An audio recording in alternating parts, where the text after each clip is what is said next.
Olá, para quem não me conhece, eu sou Henrique Gomes, diretor funerário há mais de 30 anos no Rio de Janeiro e autor do canal Diretor Funerário. Como prometido no primeiro vídeo, eu começo ensinando as famílias a como proceder nos falecimentos em hospitais, residência e IML, casos de morte violenta. Nos casos de falecimento em hospitais, o primeiro passo a ser tomado, geralmente o hospital liga para a família, para comunicar à família que ela tem que comparecer ao hospital, levando documentos da pessoa que estava internada e documentos de quem está indo.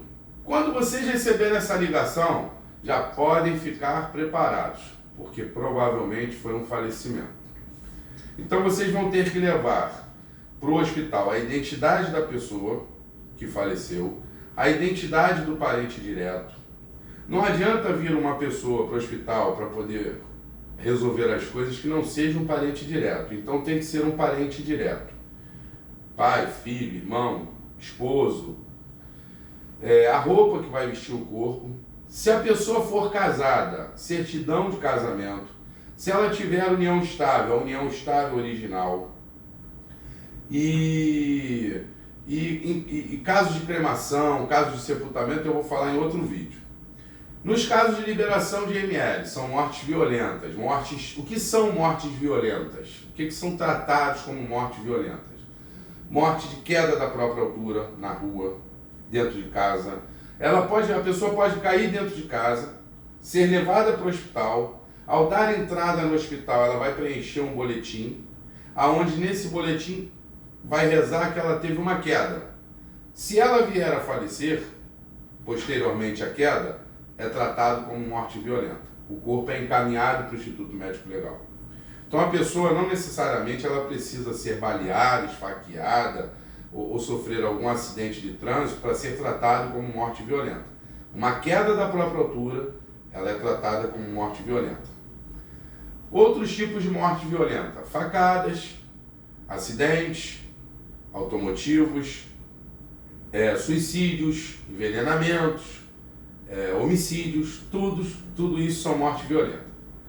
Como proceder nesses casos de morte violenta para você poder ir ao Instituto Médico Legal e fazer a liberação do corpo do seu parente? Você vai levar identidade original, que tem que comprovar a impressão digital da pessoa que faleceu com a impressão digital do corpo. A única coisa que prova que nós somos nós são as impressões digitais. Quando não se consegue comprovar pelas impressões digitais, eles comprovam pela arcada dentária quando a pessoa tem o exame do seu dentista. Então vamos lá, você vai levar, basicamente nos casos cotidianos, que não necessariamente acontecem com essa dificuldade da impressão digital. Então você vai levar um documento que possua a impressão digital da pessoa que faleceu, um documento do parente direto, do familiar direto, e esse familiar tem que ser um parente de primeiro grau. Pai, mãe, irmão, esposa com certidão de casamento, filho maior de idade. E aí é feita a liberação do Instituto Médico Legal através desses documentos e dessas comprovações. Geralmente no IML a necrópsia começa às 8 da manhã e alguns institutos médicos legais elas param ao meio-dia para almoço e retornam às 13 horas, 14 horas. Tem Instituto Médico Legal que não para almoço, que vai direto. Então geralmente é de 8 às 20 horas. Então você também não precisa madrugar lá no Instituto Médico Legal. Devido à cidade, ao número de óbitos, ao número de casos que dão entrada no IML, porque de 20 horas, que é a hora que ele fecha, até as 8 da manhã, o Instituto Médico Legal fica recebendo corpos, 24 horas. Corpos de pessoas que morrem atropeladas, de pessoas que morrem vítimas de tiro. Então eles ficam recebendo esses casos até as 8 horas da manhã do dia seguinte. Aí você perdeu seu parente, você vai entrar numa fila quando você for liberar lá. Então, não pense que você vai chegar lá às 8 da manhã e que 10 horas da manhã você vai estar saindo, porque geralmente não é assim que funciona. Depende muito da quantidade de corpos que vai estar lá para ser necropsiado naquele dia. E aí esse tempo de liberação é de acordo com a fila de chegada. Então você pode chegar às 8 horas da manhã com esses documentos que eu falei, que eles vão fazer a liberação por volta de 11 horas, meio-dia, no máximo 1 hora da tarde. Nos casos de morte na residência, qual é o primeiro passo? Muitas famílias não sabem como proceder. Então a pessoa está com o pai dentro de casa, o pai passa mal, morre, ela chamou o bombeiro, ou chamou a SAMU foi lá, tentou reanimar, não conseguiu, o que eu faço? Qual é o primeiro passo?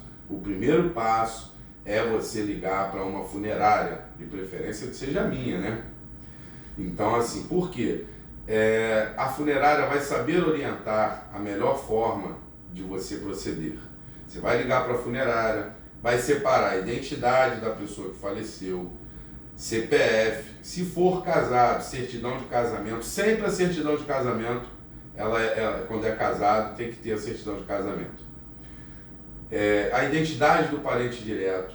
Nesse momento que você vai ligar para a funerária vai mandar um consultor até a sua residência, aonde você vai estar escolhendo qual o funeral que você vai fazer, qual o tipo de urna, qual é o cemitério, se vai ser sepultamento, se vai ser cremação.